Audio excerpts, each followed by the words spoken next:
Sering ya kalau kita mengingat nasihat baik dari kakek, nenek ya, barangkali mereka belum seberuntung Bapak Ibu bisa belajar Dharma dengan sebegitu baiknya.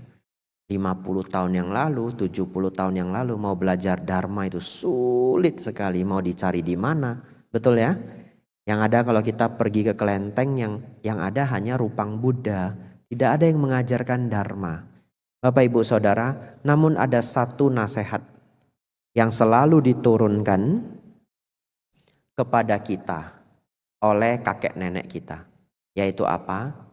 Menjadi orang harus menjadi orang baik. Betul ya? Yaukin ai choho, harus menjadi orang baik. Hari ini saya akan membahas Dharma, bagaimana sebenarnya menjadi orang yang benar-benar baik. Namun sebelum itu mengingat bahwa bahkan para leluhur, kakek nenek buyut kita, mereka tidak seberuntung kita bisa belajar Dharma. Yang tersisa hanya rupang Buddha pada zamannya. Mereka begitu mengagungkan Sang Buddha. Hanya sayang tidak pernah mencicipi Dharma Sang Buddha. Walaupun Dharma Sang Buddha masih terbungkus dalam budaya. Dalam artian ajaran itu jadi orang harus baik, jangan menyakiti orang lain ya.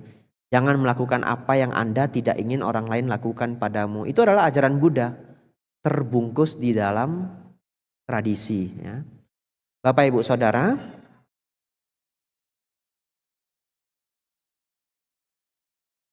bagaimana benar-benar menjadi orang baik? Benar-benar menjadi orang baik itu adalah benar-benar baik dari pandangan, pikiran, ucapan, perbuatan, penghidupan. Bagaimana bisa dikatakan baik kalau hanya perbuatannya baik, ucapannya tidak baik? Betul ya? Baiknya tidak lengkap. Oleh karena itu hari ini kita akan belajar yang baik selengkap-lengkapnya. Yang kita kenal dengan jalan mulia unsur 8. Bapak Ibu Saudara, hari ini sama seperti kemarin-kemarin kita akan belajar sembari menghafal. Cukup panjang penjelasan hari ini karena hari ini hari terakhir kita akan lembur ya. Gak usah mikir pulang ya. Maca itu ibu biaukin ya. Ibu ijit ya. Bapak Ibu Saudara, baik kita hafal bersama. Apa syarat seseorang memahami pandangan benar? Ya, syaratnya adalah minimal 3. Minimal ya. Minimal 3. 1, memahami baik dan buruk. 2, memahami hukum kama wipaka. 3, memahami 4 kebenaran mulia. Yang pertama, baik dan buruk. Bapak Ibu harus hafal. Dikatakan baik apabila membawa manfaat bagi diri sendiri, membawa manfaat bagi makhluk lain. Tidak merugikan diri sendiri, tidak merugikan makhluk lain. Ini adalah syaratnya. Karena baik di sini belum tentu baik di sana. Tapi kita tidak sedang menjelaskan baik secara masyarakat, tapi baik secara dharma. Baik secara dhamma itu melengkapi 4 syarat ini. Kenapa saya cerita bahwa baik di sini belum tentu baik di sana? Kalau ada seorang anak, dia lahir di desa pencuri. Apa maksudnya desa pencuri? Satu desa itu terkenal banyak yang mencuri. Ya. Jadi kalau kita ke desa itu banyak spare part motor, spare part mobil. Semua orang sudah tahu, tutup sebelah mata. Anak-anak itu lahir di desa itu. Orang tuanya ya juga pekerjaannya mencuri. Yang dia tahu apa? Kalau tidak mencuri tidak makan. Betul ya? Dia hidup begitu melarat. Kalau tidak mencuri tidak makan. Bagi anak ini mencuri itu baik atau buruk? Baik. Karena dia lahir dari lingkungan seperti itu. Kita tidak bisa menyalahkan dia. Dia seorang anak kecil. Namun Bapak Ibu Saudara, baik secara dharma syaratnya harus 4. Bermanfaat bagi diri sendiri, bermanfaat bagi orang lain. Tidak merugikan diri sendiri, tidak merugikan orang lain. Hebatnya Bapak Ibu, kalau Bapak Ibu hanya tahu 4 ini, tidak akan bisa melanggar sila lagi. walaupun tidak hafal 5 sila. Kenapa? Bagaimana ngambil barang punya orang? Kita langsung berpikir, ada nggak yang dirugikan? Ada, stop. Betul ya? Kita mau bunuh seekor makhluk, ada nggak makhluk yang dirugikan? Ada. Apa yang paling dicintai oleh seseorang? Nyawanya sendiri. Tidak ada yang lebih dicintai selain nyawanya sendiri bagi seseorang. Bapak Ibu Saudara, kalau seseorang tahu prasyarat baik ini, bahkan dia tidak menghafal 5 sila, dia tidak melanggar sila.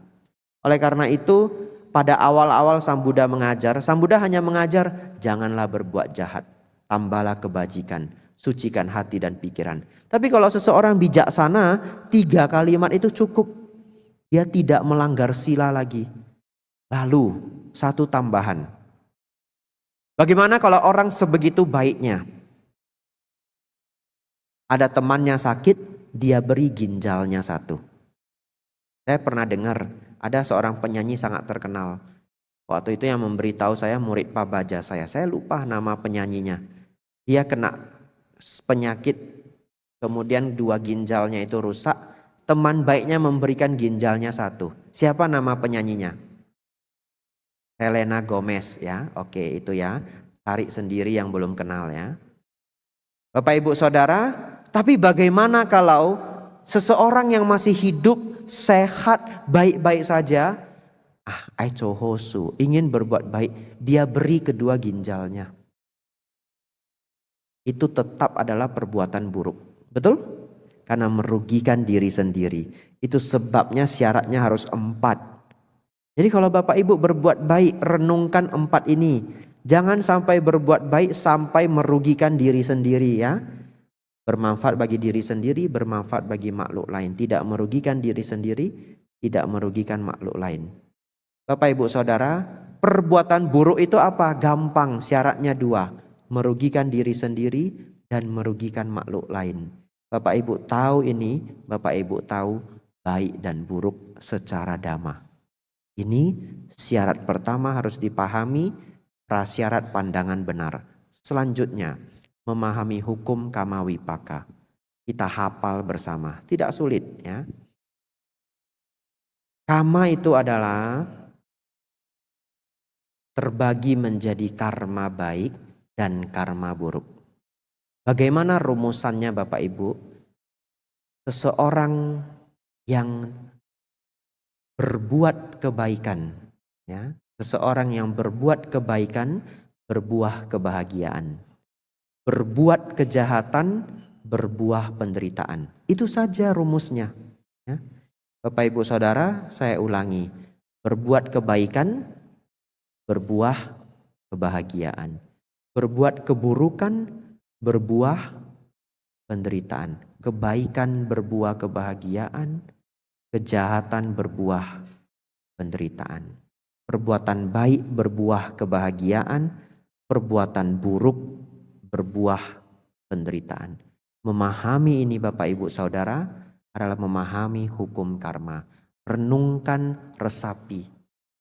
Bapak Ibu Saudara, tidak lengkap belajar hukum karma tanpa memahami punarbawa. Apa itu punarbawa? Kelahiran kembali. Kalau kita meninggal di sini Bapak Ibu, kita akan lahir lagi di alam yang baru sesuai dengan karma masing-masing. Kalau kita mempelajari hukum karma, 1 set dengan punarbawa. Kalau tidak lengkap. Kenapa? Bagaimana saya kok tahu-tahu lahirnya begini? Kenapa saya lahir di kota Medan? Kalau saya boleh pilih, saya maunya Belgia Bapak Ibu. Kalau saya boleh pilih, saya maunya Norwegia. Kuliah aja gratis, betul ya? Wah di sini kuliah harus kerja capek-capek. Wah salah kota saya. Kalau boleh pilih. Tapi kenapa lahirnya di Medan Bapak Ibu? Karma kehidupan lampau ya. Tapi ternyata ada niatnya. Ada misteri tersembunyi kenapa saya lahir di kota Medan. Ternyata jadinya bisa belajar dharma. Betul ya? Mungkin kalau saya lahir di Norwegia enggak tahu. Tapi mungkin saya transmigrasi ke Medan juga ya. Bapak Ibu Saudara, kenapa hari ini kita punya wajah seperti ini, keluarga seperti ini, cara berpikir kecerdasan seperti ini itu berhubungan dengan kehidupan lampau. Namun tidak perlu disesali apa yang kita bawa dari kehidupan lampau. Tidak ada gunanya disesali. Gunakan kehidupan Bapak Ibu, tidak perlu mengeluh. Apapun yang kita dapatkan hari ini, gunakan semaksimal mungkin. Selama saya belajar dhamma Bapak Ibu, seorang pria bisa mencapai nibbana, seorang wanita bisa mencapai nibbana. Orang kaya, orang tajir seperti Bante Anuruddha bisa mencapai nibbana. Orang biasa ya, seperti Upali yang hanya seorang tukang cukur bisa mencapai nibbana. Tidak ada diskriminasi Bapak Ibu, tidak perlu khawatir. Hari ini kita lahir membawa karma baik lampau seperti apa, Bapak Ibu belajar dhamma, praktik dhamma akan mencapai kesucian. Barangkali nibbana adalah target yang sangat tinggi, namun kesucian itu ada 4 tingkat. Kita capai setahap demi setahap. Bante, 4 kesucian apa saja? Buka rekaman kemarin. Siapa suruh tidak datang, gitu ya. Ya Bapak Ibu Saudara, kita lanjutkan. Setelah kita memahami hukum karma, kita memahami punarbawa, fondasi dharma telah terbentuk. Mengapa? Ini, renungkan ya, renungkan baik-baik. Semua ajaran Sang Buddha akan runtuh kalau seseorang tidak meyakini adanya hukum karma dan punarbawa. Runtuh semua. Kenapa? Jadinya seseorang itu masuk ke nihilisme, sakaya dithi. Dia menganggap setelah mati tidak ada lagi kehidupan. Kalau setelah mati tidak ada lagi kehidupan, untuk apa mempraktekkan sila misalkan. Ya. Untuk apa berbuat kebajikan misalkan. Apalagi untuk apa menjadi pabajita. Toh setelah mati tidak ada lagi kehidupan. Itu terperangkap dalam nihilisme. Namun kenyataannya yang kita dengarkan ajaran Sang Buddha tidak seperti itu. Oleh karena itu Bapak Ibu meyakini hukum karma dan punarbawa adalah salah satu fondasi dhamma. Kalau Bapak Ibu punya sadah pada ajaran Sang Buddha, meyakini hukum karma dan punarbawa, maka Bapak Ibu akan memenangkan 4 jaminan. Tapi kalau Bapak Ibu hanya tidak mempercayai hukum karma, Bapak Ibu mendapatkan 2 jaminan apabila berbuat kebajikan. Apa itu Bante? Pelajaran 2 hari yang lalu. Nanti pulang cari online-nya, Kalama Sutta. Bapak Ibu Saudara, sudah paham baik dan buruk betul? Sudah tahu rumusan hukum karma betul? Perbuatan baik berbuah kebahagiaan, perbuatan buruk berbuah penderitaan. Kita sudah belajar punarbawa kemarin 31 alam kehidupan. Wah, fondasi Bapak Ibu sudah sangat kuat. Bapak Ibu Saudara, memahami pandangan benar yang terakhir adalah dari 3 syarat paling minimal adalah paham 4 kebenaran mulia. Bapak Ibu kuatkan konsentrasi, kita lanjutkan sedikit. 4 kebenaran mulia Bapak Ibu, yang pertama adalah adanya dukkha. Banyak orang berpikir bahwa kenapa Sang Buddha mengajarkan adanya dukkha? Kalau Sang Buddha tidak mengajarkan adanya dukkha kan saya tidak berduka. Tidak. Beliau hanya memberitahu apa? Kenyataan hidup. Betul ya? Bukan karena ada dukkha dalam ajaran beliau kita menjadi menderita. Bukan.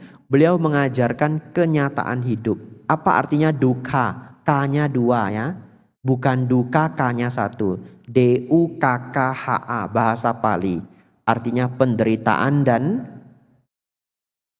ketidakpuasan.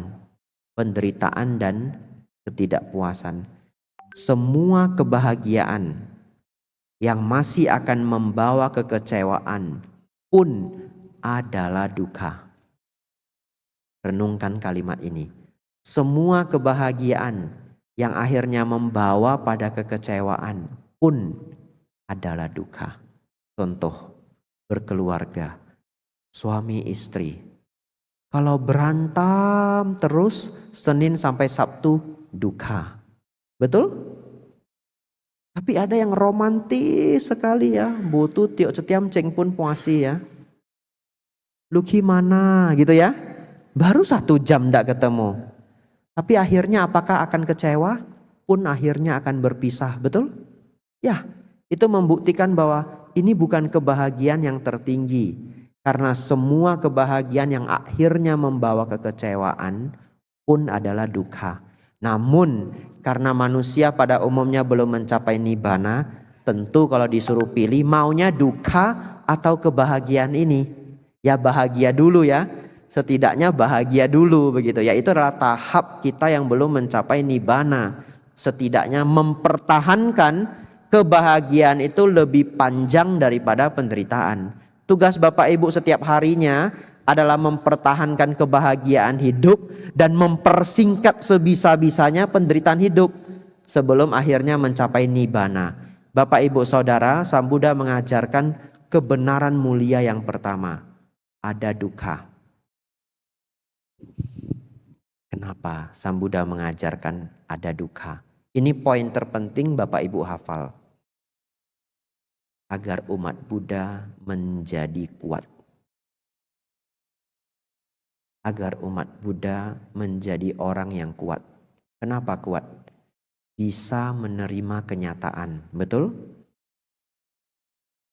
Kita akhirnya semua dari kita akan sakit, tua dan akhirnya mati. Bapak Ibu mau sedih, mau berteriak, mau meronta-ronta, wah terima, tetap tua atau enggak? Tetap tua. Mau protes satu orang, mau rame-rame ajak temannya protes tiap hari. Tetap tua? Tetap tua. Tapi dengan memahami yang pertama, adanya duka. Kita bisa menerima kenyataan. Kenyataannya ada duka dalam kehidupan ini yang tidak bisa kita hindari sampai kita mengembangkan kebijaksanaan. Ya.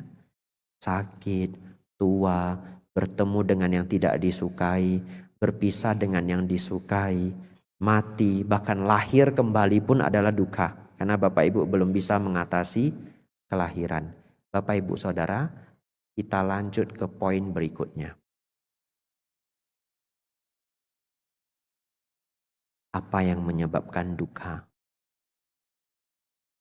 Sang Buddha mengatakan penyebab duka adalah tanha, nafsu keinginan. Penyebab duka adalah tanha. Bapak Ibu Saudara, setiap asada Bapak Ibu juga sering mempelajari 4 kebenaran mulia. Oleh karena itu malam hari ini kita membahas sebegitu luas topiknya. Saya menyarankan pulang dari kelas Dhamma ini, besok-besok Bapak Ibu punya waktu, sering-seringlah dengarkan penjelasan 4 kebenaran mulia dari berbagai biku. Ya.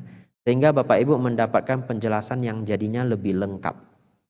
Bapak Ibu boleh cari pelajaran Bante Utamo mengenai 4 kebenaran mulia.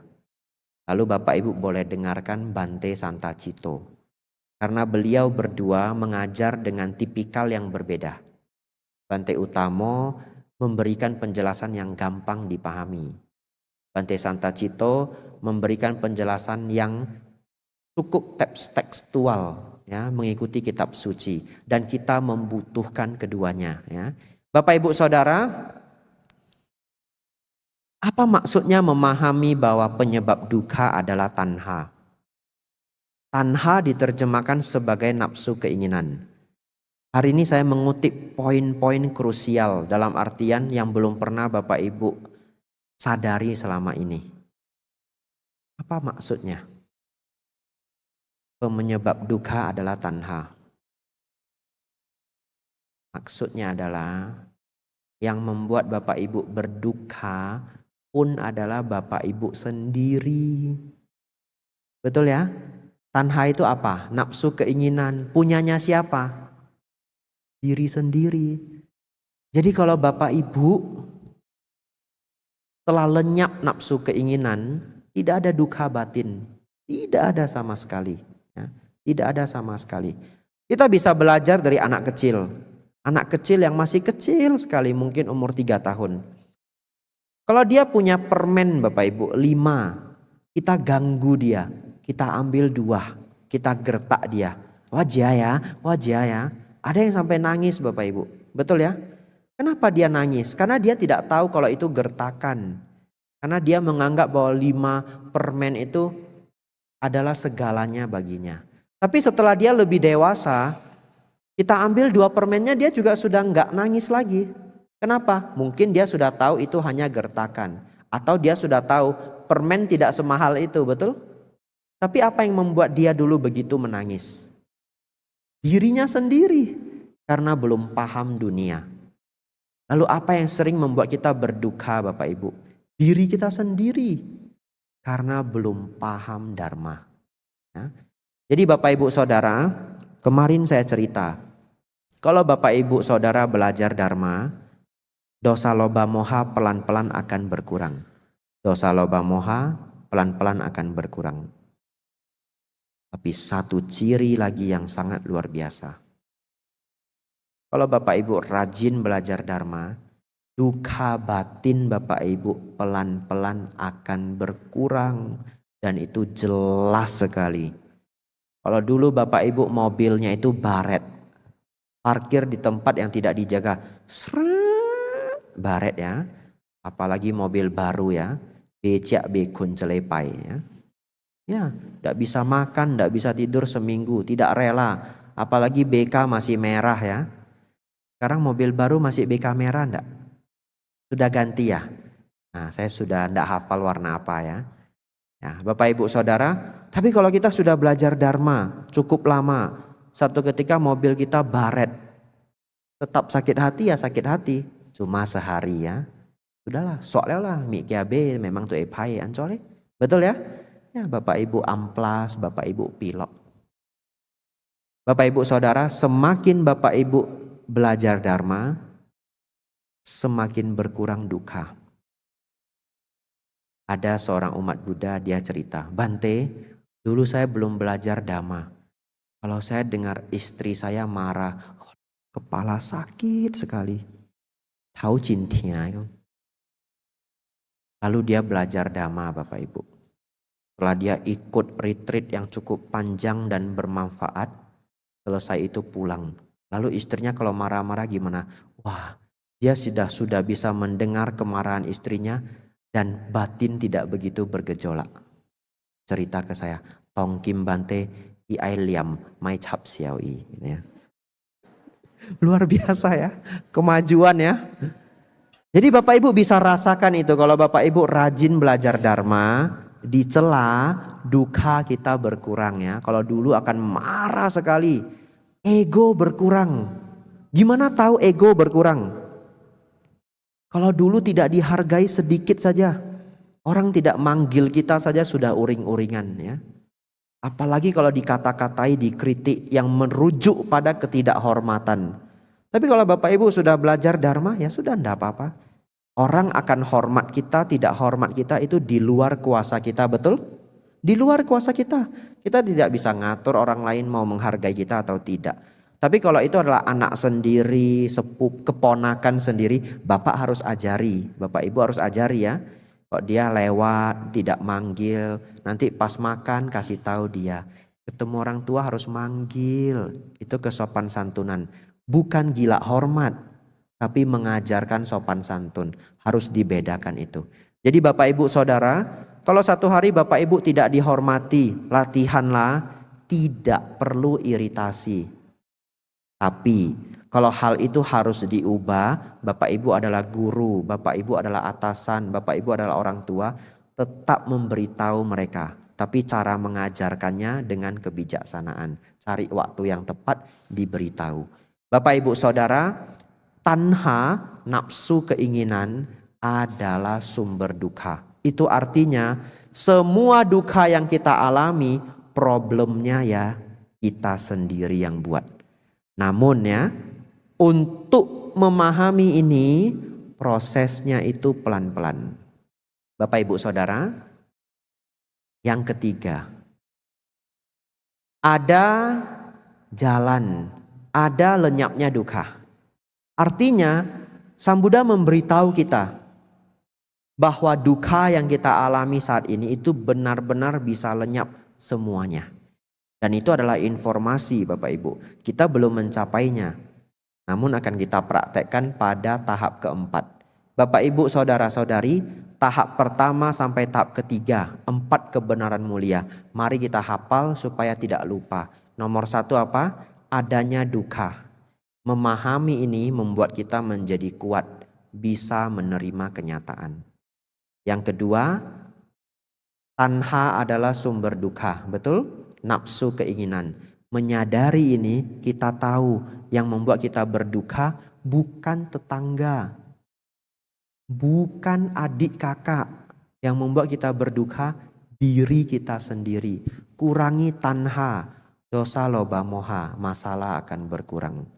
Yang ketiga, ada lenyapnya duka. Keadaan lenyapnya duka yang kita kenal sebagai nibbana, yang kita kenal sebagai pencapaian arahat, adalah kenyataan. Nomor 1 sampai 3, Sang Buddha memberitahu kita kenyataannya seperti itu. Ya. Jadi Sang Buddha hanya memberitahu kita kenyataannya seperti itu. Ini adalah nyatanya apa yang kita alami. Lalu ajaran Buddha yang sesungguh-sungguhnya mengajarkan kita keluar dari duka adalah yang nomor 4. Saya akan bahas sangat panjang setelah saya ceritakan satu kisah yang menarik ya. 8.30 sebentar lagi. Berarti Bapak Ibu sudah belajar Dharma lebih kurang 50 menit. Konsentrasi sudah kurang 30% ya. Ya, yang mau minum dulu.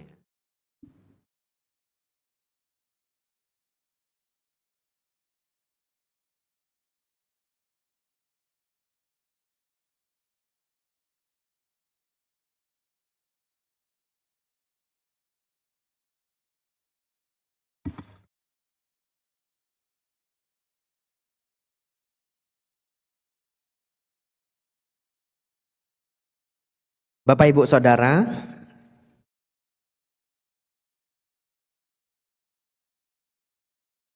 kalau kita flashback ya, 40 tahun yang lalu, 50 tahun yang lalu, 60 tahun yang lalu, bisa dikatakan ajaran Dharma itu mati suri. Agama Buddha terbungkus, terjaga oleh kelenteng-kelenteng. Ada Sang Buddha, ada Bodhisatta dalam bentuk arca Buddha Rupang, namun hampir tidak ada yang mengajarkan Dharma, apalagi seintensif hari ini. Ini cerita yang saya pikir jarang Bapak Ibu dengar atau mungkin belum pernah. Bapak Ibu Saudara,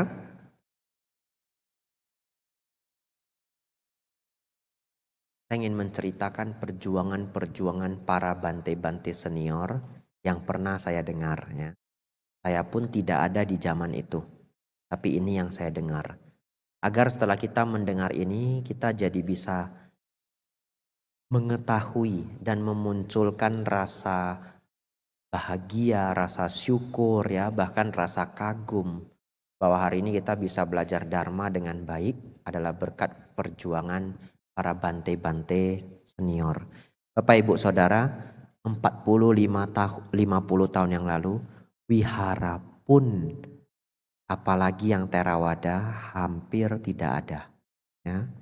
Dulu Mahasampati masih kecil, saya masih hadir. Itu pun saya tidak tahu. Wihara Mahasampati yang dipajang itu sudah berapa tahun yang lalu saya tidak tahu. Ya, katakanlah itu adalah 10 tahun yang lalu atau 15 tahun yang lalu. Artinya itu pun tidak sampai 25 tahun yang lalu, betul? Ya. Jadi kalau kita flashback 50 tahun yang lalu, sulit sekali mencari wihara yang paham tata cara hidup para biku. Jadi bagaimana cara bertahan para bante senior? Ini saya diceritakan Bante Panyawaro. Beliau banyak numpang di kelenteng. Demi mengajarkan Dharma, beliau banyak numpang di kelenteng. Pada saat itu biku sedikit sekali. Biku sedikit sekali. Pabaja tidak gencar seperti hari ini. Hari ini biku STI jumlahnya sekitar 102 atau 03 naik turunnya. Ya benar ya, naik turun ya. Kadang ada yang gabung, ada yang keluar begitu. Bapak Ibu Saudara, itu pun umat Buddha masih menganggap biku sedikitnya minta ampun ya. Kenapa? Karena wihara pembinaan STI lebih kurang 500. Bikunya cuma 100. Mau dibagi satu wihara satu saja tidak ketemu. Kota Medan sudah sangat beruntung, hampir selalu ada biku yang tinggal.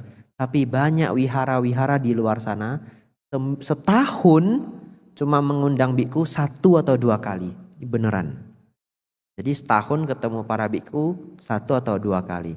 Hanya untungnya ada para romo dari Magabudi, romo Ramani yang menjaga ajaran Buddha. Bapak Ibu Saudara, satu ketika ini yang saya dengar, sukha duka beliau ya. Pernah beliau cerita ke saya,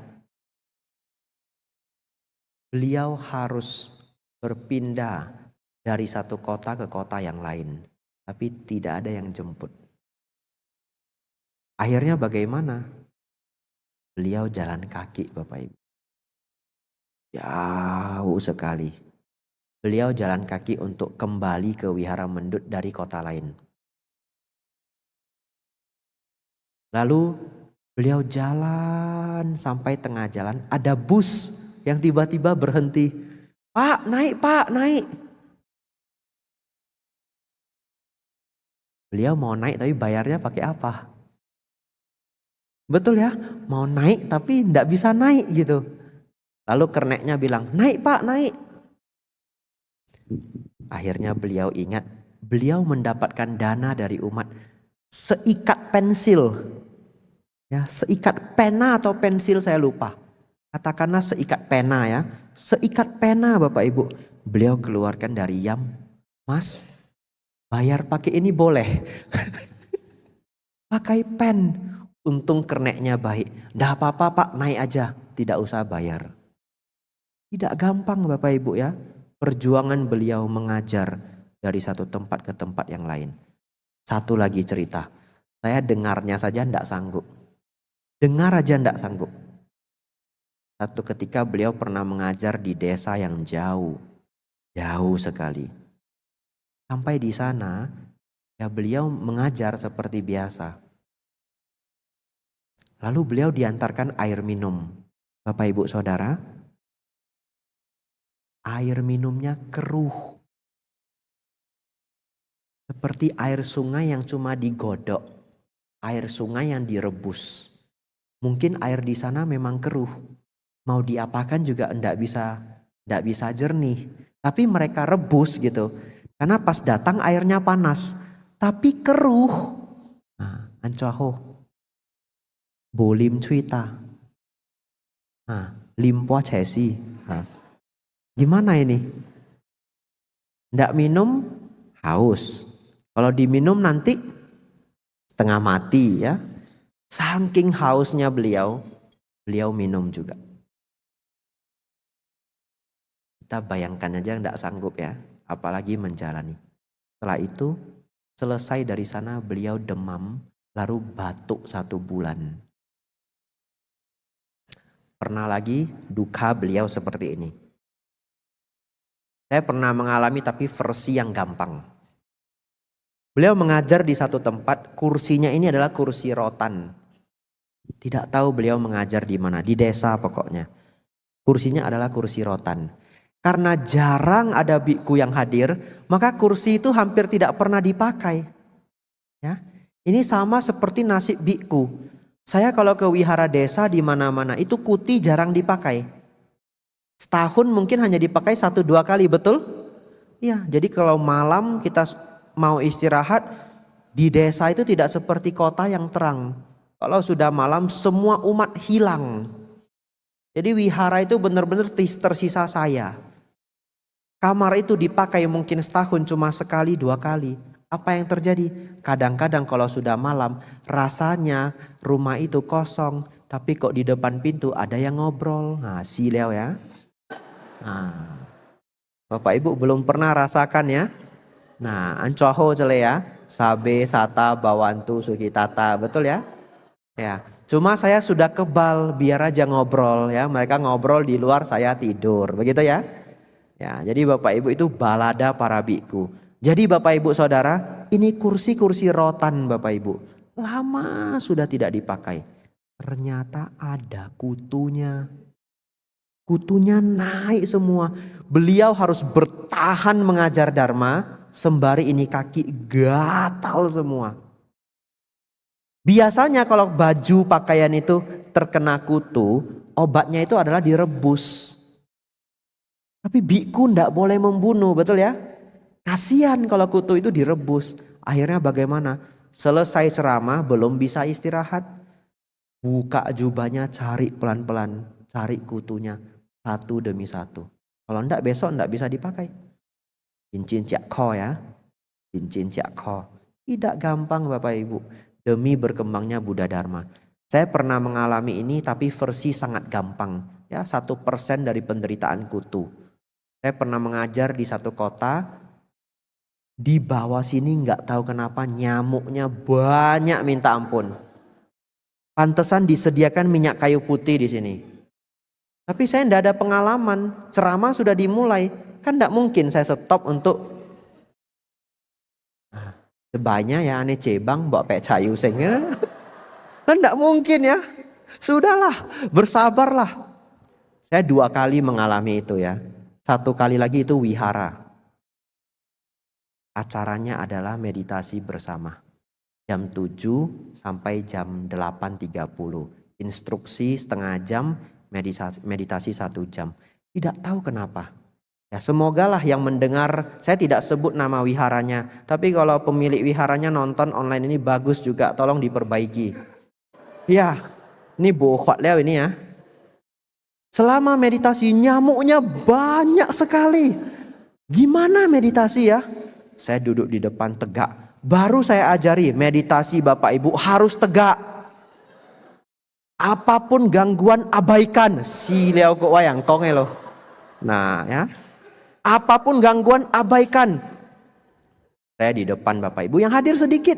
Paling cuma 8 atau 10. Meditasi. Ini gigit. Sini gigit. Beneran digigit. Nafas masuk, nafas keluar. Setengah jam itu lamanya minta ampun. Jadi bukan Bapak Ibu saja nunggu itu alarm berbunyi ya. Saya juga tunggu ya. Saya diserbu nyamuk. Lalu selesai ceramah Bapak Ibu, selesai meditasi, jagain meditasi itu 1 jam. Selesai meditasi, tahu enggak umatnya bilang apa? Saya tidak akrab dengan umat di sana karena saya itu diundang hanya untuk 1 jam sesi itu. Tidak pernah nginap di wihara itu. Selesai saya jagain meditasi 1 jam, umatnya bilang begini, Bante hebat sekali. Bante bisa tahan digigit nyamuk katanya. Kami dari belakang terus memantau. Waduh, tidak ada yang meditasi. Karma buruk berbuah ya. Saya berpikir saya kuat di depan demi yang di belakang ya. Gak ada yang meditasi, semua mantauin saya. Sambil gini-gini, mantauin saya. Nah, itulah balada seorang biku ya. Bapak Ibu Saudara, jadi Bapak Ibu mendengar cerita ini berbahagialah ya, fasilitas begitu baik. Kita meditasi di sini tidak ada nyamuk ya. Nah, itulah sedikit cerita dari apa yang pernah saya dengar ya. Banyak lagi cerita-cerita yang lainnya. Namun kita harus melanjutkan pelajarannya. Nah, tidak gampang ya. Tapi jangan jadi takut ya yang sebelah kiri ya. Kalau ada niat jadi biku, maju saja. Kutu, nyamuk, makhluk, tampuk biokin lah ya. Bapak Ibu Saudara, baik.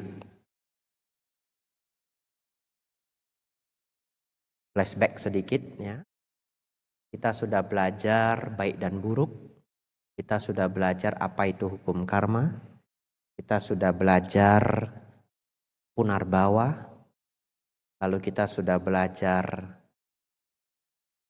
jalan mulia berunsur 8 nomor 1. Pandangan benar. tapi belum selesai. 4 kebenaran mulia, nomor 1 adalah dukkha. Nomor 2 adalah tanha sebab dukkha. Nomor 3 adalah nibbana, ada keadaan lenyapnya dukkha. Nomor 4 kembali. Jalan menuju lenyapnya semua dukkha ini adalah kembali jalan mulia berunsur 8. Jadi belajar 4 kebenaran mulia dan jalan mulia berunsur 8 itu seperti belajar sebuah pelajaran yang melingkar ya.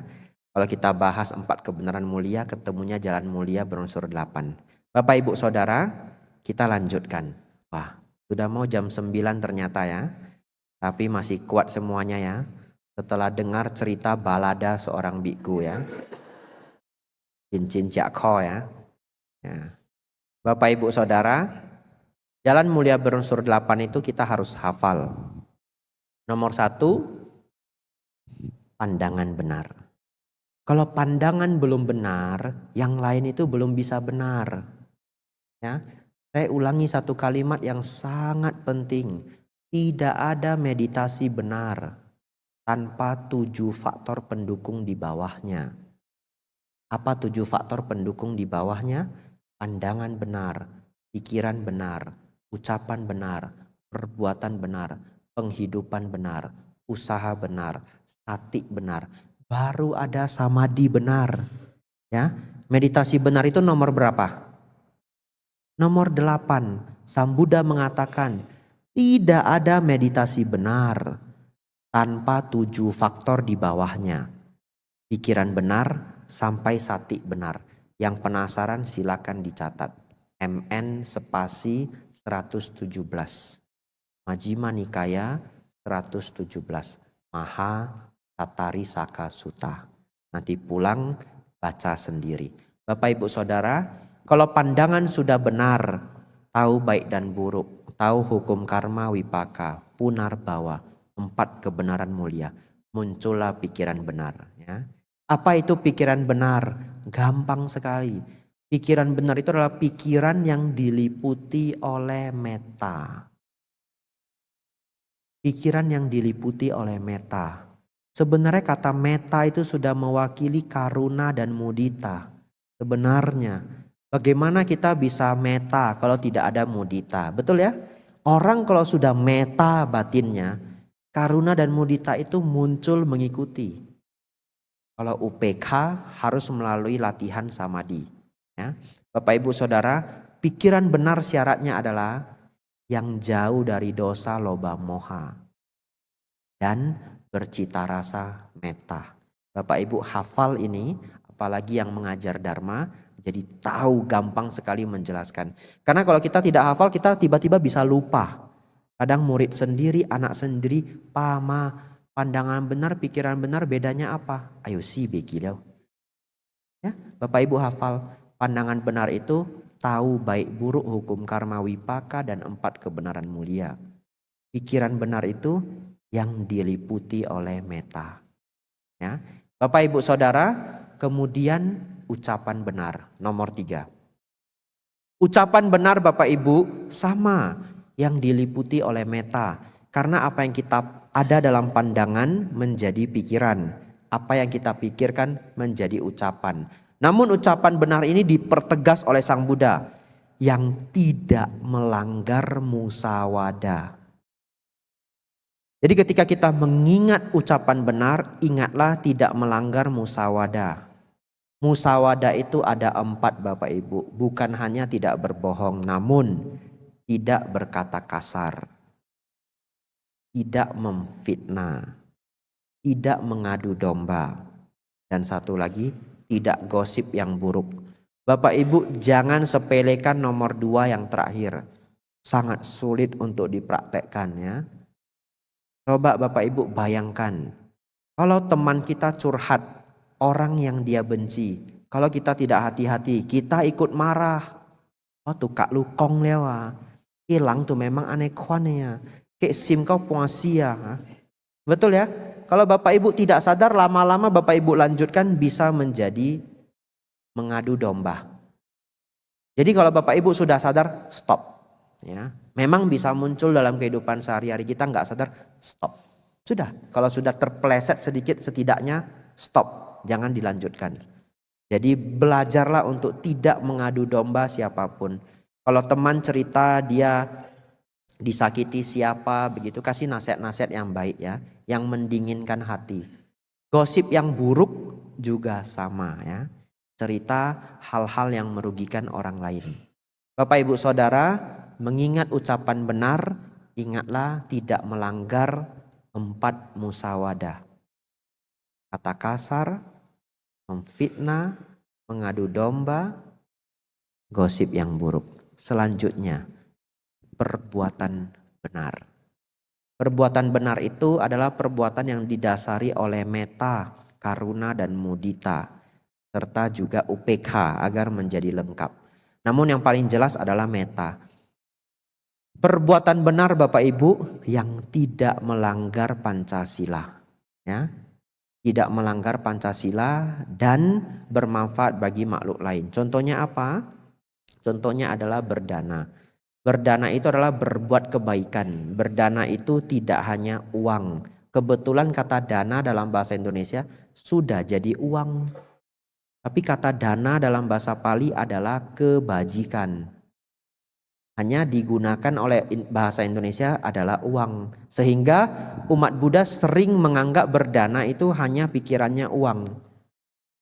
Padahal berdana itu tidak hanya uang, memberi nasihat, perhatian, pertolongan, energi, dan sebagainya. Oleh karena itu Sang Buddha mengatakan dana damang danang jinati. Pernah mendengar? Sang Buddha menggunakan kata dana ini sebagai apa? Kebaikan. Dana damang, dana jinati. Kalau kita ganti dana sebagai uang jadi kacau maknanya ya. Betul ya? Uang dharma adalah yang tertinggi. Mati saya. Saya tadi mau ucap aja takut ya. Semoga nanti disensor lah ya. Ya Bapak Ibu Saudara, tapi itu maksud saya keliru. Menganggap dana, berdana hanya uang adalah keliru ya. Bapak Ibu Saudara, berdana adalah berbuat baik. Bapak Ibu Saudara, tidak melanggar 5 sila. Tidak saya bahas lagi. Saya bahas nomor 2 saja. Jangan mencuri. Tapi apa maksudnya? Saya ingin cerita, saya pernah ketemu pencuri. Ya. Bapak Ibu Saudara, waktu itu saya di Wihara Mandut. Saya pun sudah pernah jadi korbannya. Jadi satu ketika saya turun dari lantai 2 ke lantai 1. Tiba-tiba ada orang tidak dikenal, pakaiannya sederhana Bapak Ibu, sedang mencari-cari sandal. Saya tidak ada niat buruk, pikiran buruk sedikit pun muncul, tidak ada. Saya cuma tanya dia, "Arai kak pi, nyari apa kak?" gitu ya. "Ko choi hami" gitu ya. "Arai nak kak pi." Saya tanya dia gitu. Dia jawab saya, "Harong tau kap Lung Pi." Nyari sandal Bante. "Oh, sandalnya kenapa?" Saya tanya dia. "Sandal saya rusak." Dia beneran bawa sandal yang sudah putus. Sandal saya rusak. Dengan penuh kebaikan Bapak Ibu, saya cepat-cepat cariin sandal. Karena stok sandal bekas kami banyak. Kenapa? Banyak murid Pak Baja saya, mereka kalau Pak Baja datang pakai sandal yang sederhana. Lalu pas pulang, keluarganya bawain sandal yang dia pakai sehari-hari yang bagus. Cuma sandal yang bagus itu kadang-kadang tidak sesuai standar wihara, jadi mereka tidak bisa pakai. Atau kadang-kadang keluarganya pas datang pas dia mau lepas jubah selesai pelatihan, keluarganya bawa kemeja, bawa trousers ya, celana panjang, kemudian bawa sepatu. Sandalnya dia tinggal begitu saja. Kadang-kadang tertumpuk, kita kumpulin sampai pernah 1 karung beras. Ya, kemudian nanti didanakan ke wihara-wihara desa. Jadi saya cepat-cepat cariin sandal, saya kasih 2 Bapak Ibu. "Ani kak Pi,เอาไปเลย bawa dah" gitu ya. "Khop kun kap, Lung Pi khop kun kap. Lung Piใจดีมากเลย," katanya, "saya baik hati sekali, mi meta, punya meta." "Ya enggak apa-apa." Dia jalan. Dia sudah jalan 5 menit saya baru sadar, itu maling sandal. Mati saya. Itu maling sandal profesional. Karena sandal saya juga pernah hilang Bapak Ibu ya. Lalu di gedung kami itu ada Bante dari Inggris, sandalnya hilang 2 kali. Jadi setiap dia masuk lantai 1, sandalnya dia bawa ke kuti. Dia hilang sandal 2 kali. Oh, saking profesionalnya, saya ketemu pun tidak curiga. Ya. Bapak Ibu jangan tiru ya. Oh, rupanya kalau mau nyuri sendal, bawa sendal putus ya. Bapak Ibu Saudara, dulu saya pernah ke Bodh Gaya ke India ya. Di India juga sering barang hilang ya. Sering barang hilang. Jadi ketika kita mau masuk ke gedung utama wihara tempat Sang Buddha mencapai kesucian, di sana sandal tidak boleh masuk. Jadi kita ada 2 pilihan. Pilihan yang pertama, masukkan ke dalam tas kalau membawa tas. Pilihan yang kedua, parkir saja di sebelah kiri atau kanan. Berserak. Masalahnya kalau sandal Bapak Ibu khas papis, Birkenstock, matilah. Keluar pasti caicien ya. Hilang pasti. Tapi kalau Bapak Ibu pakainya Swallow, aman ya. Nah, lalu merek-merek lain mungkin masih aman lah ya. Tapi siapa yang kalau sudah niat Dhammayatra pakai Swallow? Betul ya? Hampir enggak ada. Nah, Bapak Ibu Saudara, saya ada triknya. Saya belajar dari mereka yang sering ke India. 2 cara. Tetap cara paling aman adalah masukkan ke dalam tas ya. Bawa kantong plastik. Tapi kalau bohwat, tidak ada tas, tidak bisa titip orang. Ini caranya. Sandal sebelah kiri simpan di parkir di lantai kiri. Yang kanan taruh di ujung kanan. Nah, itu triknya ya. Jadi kalau malingnya lihat khas papis, dia cari. Loh kok cesangnya cele ya. Nggak ketemu Bapak Ibu ya. Mungkin dia akan menyerah. Mungkin ya. Tapi kalau dia punya wirya, habis juga ya. Ya itu triknya ya. Bapak Ibu Saudara, perbuatan benar itu tidak melanggar 5 sila. Janganlah mencuri ya. Mereka yang sulit sekali mencari nafkah, rezeki tidak jalan-jalan. Apapun yang dilakukan sulit sekali mencari nafkah. Mereka sedang dicengkram oleh karma buruk lampau. Salah satunya adalah karma dari mencuri. Ketika buah karma itu berbuah sangat tidak menyenangkan. Tapi ketika melakukan kejahatan orang tidak mau rem, betul ya? Jadi Bapak Ibu janganlah berbuat jahat. Lanjut. Penghidupan benar. Penghidupan benar itu adalah bekerja dengan cara yang tidak merugikan orang lain. Mencari nafkah yang tidak merugikan orang lain. Contohnya apa? Menjual racun, menjual senjata, menjual binatang. Ya. Zaman dulu ada perdagangan manusia, sekarang sudah tidak ada. Kecuali yang ilegal. Kalau dulu itu lumrah, ya. Manusia diperdagangkan, zaman perbudakan. Bapak Ibu Saudara, hindari pekerjaan yang banyak merugikan orang lain. Namun saya paham, ada orang yang dia ketika belajar Dharma, pekerjaannya sendiri itu sudah juga ada merugikan orang lain ya. Tidak perlu gelisah, pelan-pelan transisi. Kalau Bapak Ibu langsung tidak kerja hari ini, anak istri tidak makan, anak jadi putus sekolah. Kadang saya ngajar di satu desa atau satu kota, hampir semuanya nelayan. Apa yang bisa saya katakan? Betul ya? Apakah nelayan tidak punya hak belajar Dharma? Tetap punya hak belajar Dhamma. Mending jadi nelayan yang paham Dhamma daripada nelayan yang tidak paham Dhamma. Betul ya? Tidak ada yang bisa mereka lakukan. Ya sudah, jalan dulu. Pelan-pelan nanti cari solusinya. Kalau tidak ada solusi sama sekalipun ya sudah, jalan dulu. Tetap datang kebaktian belajar Dhamma. Nanti setidak-tidaknya, walaupun setiap hari ada karma buruk yang dilakukan, karma baik tetap berjalan. Ya. Bapak Ibu Saudara, namun kalau kita punya keberuntungan, kita punya usaha, pelan-pelan transisi. Pelan-pelan cari jalan yang lebih baik. Bapak Ibu Saudara, selanjutnya 3 yang selanjutnya Bapak Ibu, tapi sebelum saya masuk yang 3 ini, kita hafal dulu 5 yang pertama. Jalan mulia berunsur 8, nomor 1 adalah pandangan benar. Nomor 2, pikiran benar. Nomor 3, ucapan benar. Nomor 4, perbuatan benar. Nomor 5, penghidupan benar. Harus hafal Bapak Ibu, jalan mulia berunsur 8 adalah intisari ajaran Sang Buddha. 4 kebenaran mulia itu, 3 yang pertama itu adalah kenyataan hidup.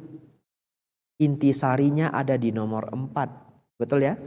Ada duka, itu adalah kenyataan hidup. Tanha sebab duka, itu adalah kenyataannya. Dan ada keadaan tanpa duka, itu adalah kenyataan hidup. Namun obat yang sesungguhnya adalah jalan mulia berunsur 8. Hari ini kita akan belajar dengan sangat seksama. Pandangan benar, pikiran benar, ucapan benar, perbuatan benar, penghidupan benar. 6, 7, 8 adalah proses cita bawana, pengembangan batin. Kenapa? 6, 7, 8 khusus praktek yang membuat batin menjadi lebih luhur. Nomor 6 harus dihafal karena ini sering sekali salah kaprah. Nomor 6 adalah usaha benar, sama wayama. Kenapa sering salah kaprah? Karena saya pernah melihat dulu dibuat dhamma-talk rentetan. 1, pandangan benar, narasumbernya A. Pikiran benar, narasumbernya B. Ketika usaha benar, narasumbernya pebisnis.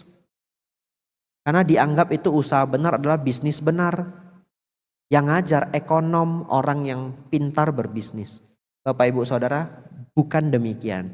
Usaha benar itu adalah 4 hal dipraktekkan. Yang pertama, pikiran buruk yang belum muncul diusahakan tidak muncul. Yang kedua, pikiran buruk yang sudah ada dilenyapkan. Yang ketiga, pikiran baik yang belum muncul dimunculkan. Yang keempat, pikiran baik yang sudah muncul dikembangkan. Pikiran buruk yang belum muncul diusahakan tidak muncul. Yang sudah muncul dilenyapkan. Nomor 2 ini penting sekali Bapak Ibu ya. Kalau Bapak Ibu hari ini masih membenci 1-2 orang, pelan-pelan dilenyapkan. Tidak ada kebaikan dalam kebencian, apapun alasannya. Bante, saya dulu disakiti, saya ini, tidak ada. Kebencian itu tidak ada manfaatnya ya.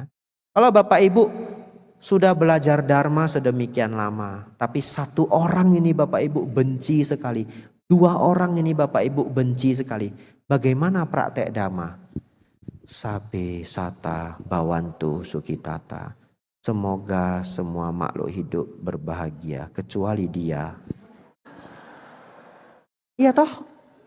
Kan tidak fair Bapak Ibu baca semoga semua makhluk hidup berbahagia kecuali ipok toki longkau pun ho gitu. Jangan ya. Jangan. Bagaimana latihannya seperti itu? Pelan-pelan dikurangi. Saya tidak menyalahkan Bapak Ibu punya kebencian. Karena saya tidak tahu apa yang dulu Bapak Ibu hadapi. Saya pun pernah disakiti. Dan saya pun ada kebencian kalau disakiti. Tapi tugas kita semua, kebencian itu jangan dirawat. Kebencian itu jangan dipupuk. Kebencian itu dikurangi dari bulan ke bulan, bulan ke bulan ya. Bapak Ibu cek sendiri, ada 1-2 orang Bapak Ibu benci sekali. Pelan-pelan dulu 100%, pulang dari ceramah ini tinggal 50% ya. Besok pelan-pelan kurang. Kalau tidak Bapak Ibu baca sabesata tidak fair ya. Ya, semoga semua makhluk hidup berbahagia kecuali ilang nokai ya. Lokau puasi, tidak bisa. Bapak Ibu Saudara, usaha benar adalah 4. Dihafal ya. Aduh Bante banyak sekali yang mau dihafal. Inilah cara para biku dulu belajar ya. Pikiran buruk yang belum muncul diusahakan tidak muncul. Pikiran buruk yang sudah muncul dilenyapkan. Pikiran baik yang belum muncul diusahakan untuk muncul. Yang sudah muncul dikembangkan. Ini nomor 6 Bapak Ibu. Nomor 7 perhatian benar. Perhatian benar saya jelaskan singkat saja. Karena nomor 7 dan nomor 8 ini kalau mau kita bahas itu adalah satu topik dhamma kelas ya. Tapi perhatian benar adalah kita memperhatikan sesuai dengan bulir-bulir dhamma ya. Memperhatikan batin dan jasmani. dikaitkan dengan dharma. Bagaimana maksudnya? Salah satu praktek sati benar adalah misalkan ketika marah muncul. Bapak Ibu bisa memahami marah sedang muncul dalam batinku. Itu sudah sati benar. Bila disertai dhamma. Kemarahan ini bukan hal yang baik. Ya. Jadi Bapak Ibu mengalami sesuatu pada badan jasmani. Bapak Ibu sakit, kaki ini sakit. Menyadari kaki ini sakit adalah bagian dari anicca dan dukkha. Bapak Ibu meletakkan perhatian dan juga perenungan terhadap dharma. Ini adalah bagian dari sati benar dalam kehidupan sehari-hari. Ketika kita membahas meditasi, tentu sati benar ini menjadi fondasi agar kita dapat memegang objek samadhi. Ya. Dalam keseharian memperhatikan batin dan jasmani. Dan merenungkannya sesuai dengan bulir-bulir dhamma. Nomor 8 Bapak Ibu Saudara, samadhi benar. Mungkin cukup mengejutkan, Sang Buddha mengatakan samadhi benar adalah yang membawa pada pencapaian jana 1, jana 2, jana ketiga dan jana keempat. Ya, hanya tidak lagi bisa saya bahas karena waktu kita habis. Kalau Bapak Ibu penasaran sekali, cari video saya tahun lalu, Bahaya Berawa Sutta. Tahun lalu saya mengajar kalau tidak salah di Medan. Tapi kalau salah berarti di Kepri. Ya, tapi ada rekaman online-nya. Yang di Kepri itu adalah kelas untuk para atasilani. Tapi saya juga ngajar sutta ini di Klaten dan di Solo. Sekarang channel banyak sekali. Bapak Ibu cari-cari sendiri. Ya. Kalau Bapak Ibu sudah cari-cari, Bante Masampati tidak ada. Tahun depan saya datang lagi. Ya. SPD ngajarnya Bahaya Berawa Sutta. Tapi memang sutta itu sutta yang sangat indah. Ya. Di sana ada penjelasan jana 1, jana 2, jana 3, jana keempat. Saya bahas satu saja. Jana kedua. Ya. Kenapa saya bahas jana kedua? Begini. Bapak Ibu jangan takut. Bagi yang belum tahu jana hami lai bante. Apa itu jana? Jana adalah tingkat konsentrasi yang muncul dari meditasi. Apa ciri-cirinya? Ketika Bapak Ibu mencapai jana kedua. Di sana tidak hadir vitaka dan wicara. Awal pemikiran dan keberlanjutan pemikiran. Apa maksudnya? Apa itu awal pemikiran? Ini bagian terakhir ya. Setelah itu kita buka tanya jawab. Bapak Ibu Saudara, Bapak Ibu duduk tenang begini. Bisa enggak pikiran muncul? Bisa ya? Contoh. Besok hari? Kamis, oke. Macai paisi. Pikiran pertama. Besok hari? Kamis. Tapi kalau Bapak Ibu muncul satu topik pikiran, muncul satu butir pikiran, besok hari Kamis, apakah pikiran itu berhenti? Tidak. 1 menjadi 10, 10 menjadi 100 ya. Besok hari Kamis, libur, besok libur ya? Ya, hari Pancasila ya. Oh, mau sarapan apa? Anak-anak enggak sekolah. Mikir jadi banyak ya. Nah, witaka adalah awal pemikiran. Wicara adalah berperkembangbiakan pikiran. Jadi Bapak Ibu Saudara, pada jana kedua witaka dan wicara tidak hadir. Apa maksudnya? Kalau Bapak Ibu bermeditasi, nafas masuk, nafas keluar. Hingga pencapaian jana kedua, tidak ada sedikit pun suara hati dalam pikiran. Ya. Jadi kalau Bapak Ibu sudah diklaim oleh siapapun, Anda sudah jana kedua. Gampang, Bapak Ibu tutup mata, lihat. Ada nggak yang bicara dalam hati? Tiba-tiba ada suara.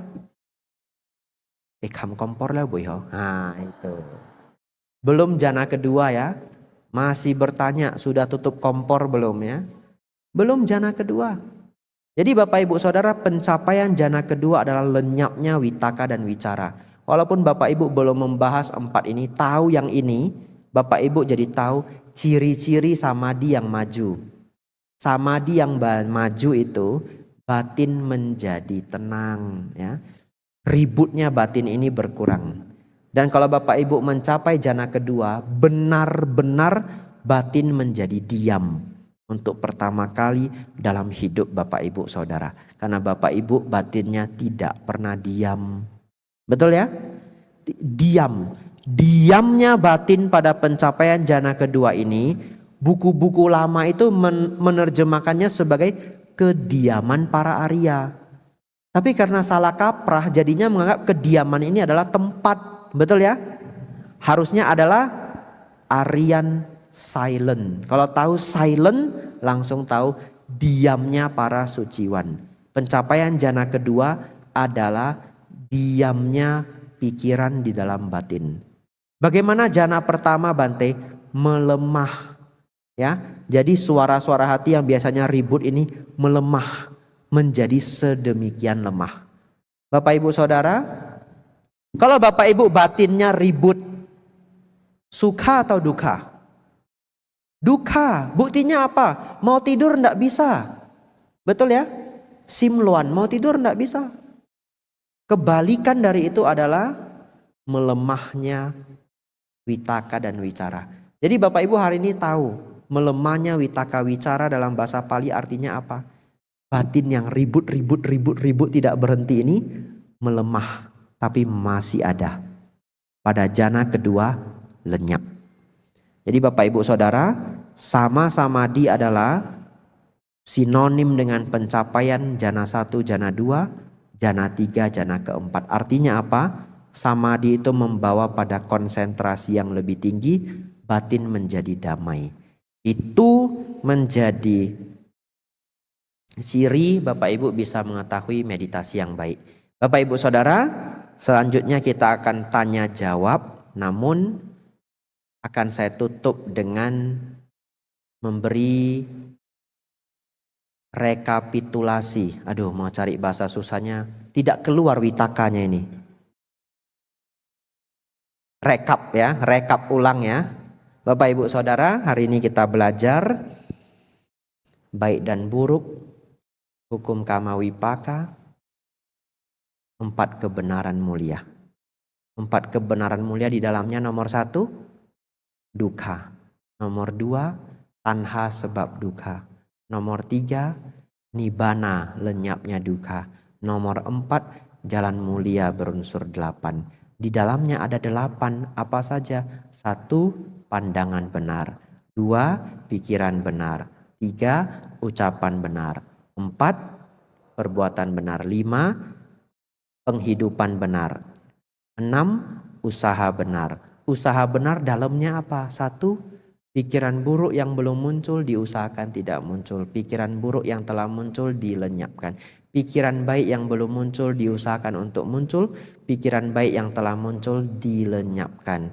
Nomor 7, dikembangkan. Waduh, keliru saya ya. Wah, luar biasa. Sati benar ini ya. Nomor 7, sati benar. Perhatian benar. Nomor 8, samadhi benar. Samadhi benar ciri-cirinya batin menjadi damai. Minggu depan ujian semuanya 100 ya. Sabesata, Bawantu, Sukitata. Semoga semua makhluk hidup berbahagia.